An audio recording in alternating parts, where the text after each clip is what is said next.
which were an interesting mix of architectural styles. Some English, some Italian, some Chinese, and some Swiss. So altogether, they were a little bit strange looking, and journalists at the time started calling them the bird cages. Maybe not the best nickname for the provincial government's buildings. And by the 1890s, they really were too small. BC was growing, developing. So they decided to launch an architectural competition, and the winner was Francis Rattenbury. This was an anonymous competition, so the judges didn't know anything about the architect. They just selected the best design, and it turns out that Rattenbury was quite young. He was 25 years old, and this was his first major project. He had never designed a building as large as this one before. Now, luckily, he did a pretty good job. So he had a very successful career in British Columbia. He designed the Empress Hotel, the CPR Marine Ship Terminal right over here behind the totem pole, the Vancouver Art Gallery, many buildings for Bank of Montreal. Very successful. And everything you see at the front was built between 1893 and 1897. Shortly though, this building became too small, so in 1911 they recommissioned Rattenbury to design an addition. If you have time after the tour, you can take a walk around to the back. You'll see the Legislative Library and some annexes for additional office space. Now, all of that was built between 1913 and 1920, so the back is a little bit newer. Now, we do have some statues on the front of the building. Here to the right is Sir Matthew Bailey Begbie, the first Chief Justice in the colony of British Columbia. Here to the left, Sir James Douglas, one of the founding fathers of British Columbia. I'll talk more about him inside. And the golden statue, way up at the very top of our building, is Captain George Vancouver, one of the first Europeans to circumnavigate the island. That's why we called it Vancouver's Island. All right, folks, I'm melting a little bit, so let's head inside. Follow me this way.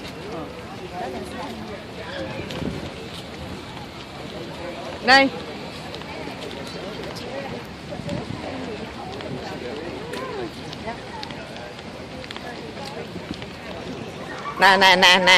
Nè. Đi lại đây, xích lại đây.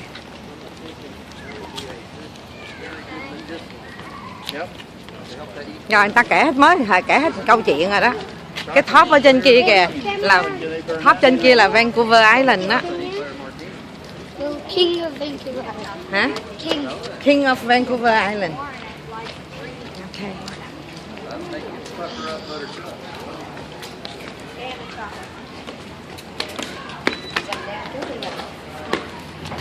Lauren's a little like her daddy. Any alcohol tastes pretty good. So.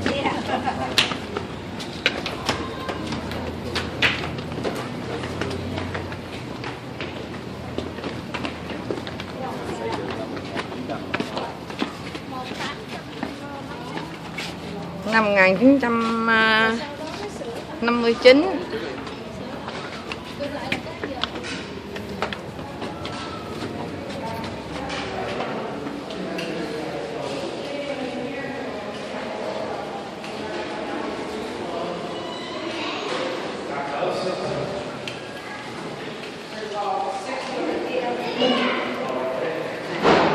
Đi nghe đi đồ thì ở đằng sau hết rồi. Đâu nghe được người ta nói gì đâu. Sorry, đi hả? Đi, ngon đây.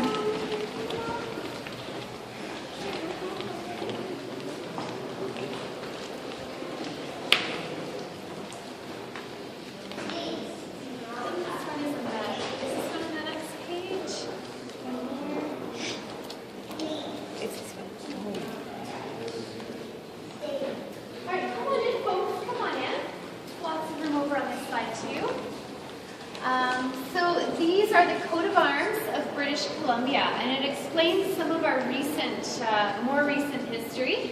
Now up at the very top is a crowned lion standing on top of a crown. That's the royal crest. So only the monarch can use the royal crest. What makes this unique to British Columbia are the three little white flowers at the lion's neck. It's the same flower here at the bottom. It's the Pacific dogwood, BC's flower.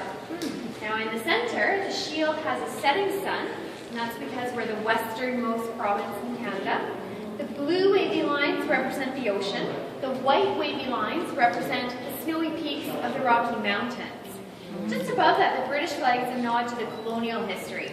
So before BC became a province and part of Canada, it was a British colony. It was part of the British Empire. And before it was one colony, it was two separate colonies. And that's what the animals represent. So here to the left, the stag represents the colony of Vancouver's Island. The colony here on the island was established first, back in 1849. That was largely due to Sir James Douglas, whose statue we saw outside. He was a chief factor for the Hudson's Bay Company. He arrived here in 1842 to establish the first fur trading post. The original Fort Victoria, was built just a year later in 1843, very near here, just over in the downtown core near Bastion Square.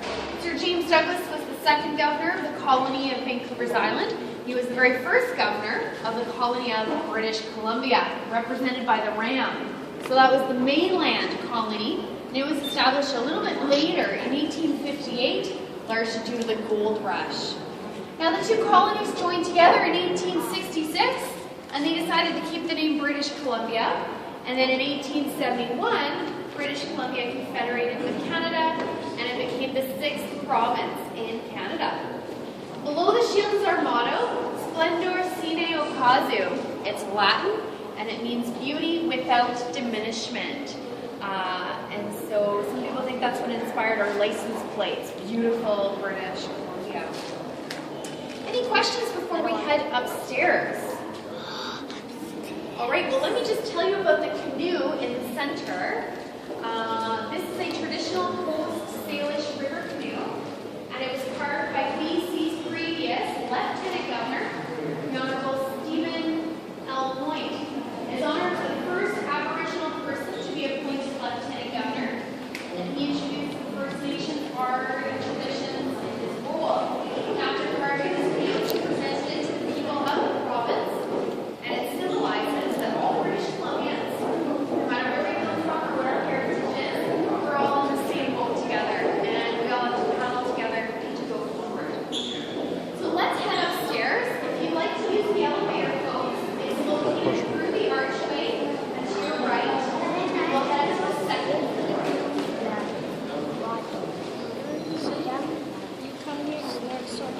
Yeah, exactly.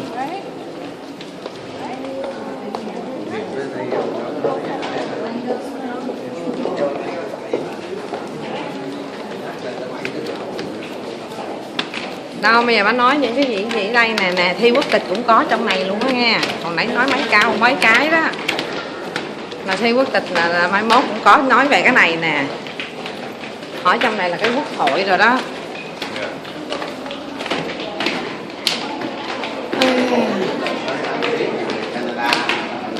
Đó, hồi nãy nó nói bao nhiêu cái province này nọ là bà này kể hết luôn á, quá good luôn á.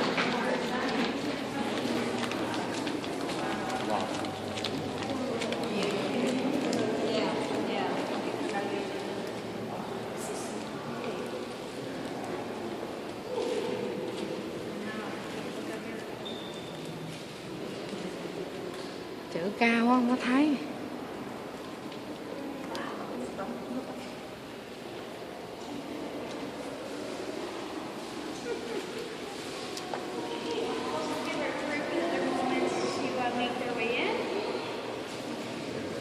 Okay, this is the Memorial Rotunda. It's dedicated to soldiers and British Columbians who have fought and died in various wars. So you'll see the commemorative plaques on the walls. Also, on November 11th, Remembrance Day, we hold ceremonies in this room. Now, everybody saw the very large entrance outside. Here are the doors to the ceremonial entrance of the building. You can take a closer look if you wish. I'll go into a little bit more detail about Canada's political structure. Now, Canada is a constitutional monarchy, and we have a parliamentary democracy. Queen Elizabeth II is the Queen of Canada. She's also the head of state. The ceremonial state entrance is reserved for heads of state. Now, as the Queen, to Canada. She's represented here by the Governor General in Ottawa, the capital. In each province, the Queen is represented by a Lieutenant Governor. You can also pronounce that Lieutenant Governor. Officially, we say Lieutenant. Here in BC, our Lieutenant Governor is the Honourable Judith Guichon, so she can also use this entrance. However, it's generally reserved for her very ceremonial duties. So, for example, it's the Lieutenant Governor who will open a new session of Parliament. They'll greet any dignitaries. If any visiting heads of state from other nations come to the Parliament buildings, they would also use this entrance. Now, the head of the Canadian government is the Prime Minister, Right Honourable Stephen Harper, again in Ottawa, the capital. In each province, we have a provincial government, the head of which we call a Premier. And heads of government don't use this entrance. It's only heads of state, only for very ceremonial occasions. Now, this is one of the most beautiful rooms in the Parliament buildings. This is a hand-laid Italian mosaic floor. The marble around the center, walls, columns of marble from Tennessee. Covering all the decorative details is 23-karat gold leaf. Up above us, these paintings were done in the 1930s and 40s, and they represent the traditional industries here in British Columbia. So across from me is forestry. Over to my left, fishing. The one behind me is agriculture. And over to my right is mining. Now these days, other industries have become very important. Tourism. Tourism is very important to BC's economy. Technology, hydroelectric power, natural gas. These are all newer industries for our province. Any questions before we head over to the chamber? And I'll talk a little bit more about BC's government over by the chamber. Well, if you'll follow me this way, folks. Bây giờ vô đó là nói về BC government. Cái này là đi thi quốc tịch đó nghe. Đó, mấy cái này là hỏi chốt nè.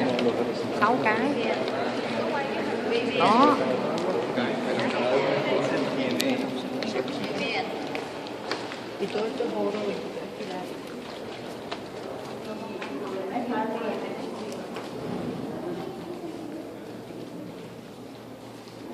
Quốc hội á. Alright folks, you're walking into the members lobby. It leads up to our legislative chamber. This is where the Legislative Assembly of British Columbia meets. And just before I talk about our government, I'd like to point out the plaque that's just to the left of the chamber doors. It's dedicated to Sir James Douglas. And here you can see the title, the Father of British Columbia. That's for all the contributions that he made. Hold it right there, Miss Rachel. Yes? Well, I'm afraid that I've been wandering about these buildings, reading all these names on these bronze plaques. Well, Yes. I do not see the names of many women. The women. Oh, nope. The women. Now, where do you suppose is the sense in that? Well, there isn't any of that, so I don't blame you. Now, the early historians, well, they have a bad habit of forgetting to mention their women, I reckon. Not really their fault neither, that was the way of the world in my time. The women of this colony, well, pioneers in their own right. Oh, they mostly got marked down as wife of so-and-so, or mother of that other fellow, and, of course, we are scanty in numbers. But I tell you, if you were a lady in British Columbia in them early days, and you did manage to get your name remembered, well, you were either doing something very right, or something very, very wrong. I'll tell you what, I'll give you my name and let you decide which one best fits me. Now, Miss Nellie Cashman is most pleased to be making your acquaintance. And I suppose some might call me a worthy pioneer of this most esteemed province, where others might argue that my most lasting contribution, well, other than the funds used to build St. Anne's Academy, of course, was the headstone they laid over me at Ross Bay Cemetery.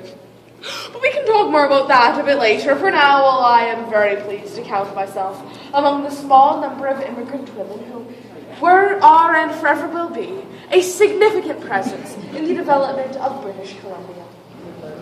Now, take this fellow here that everyone keeps going on about, our Sir James Douglas, the father of British Columbia.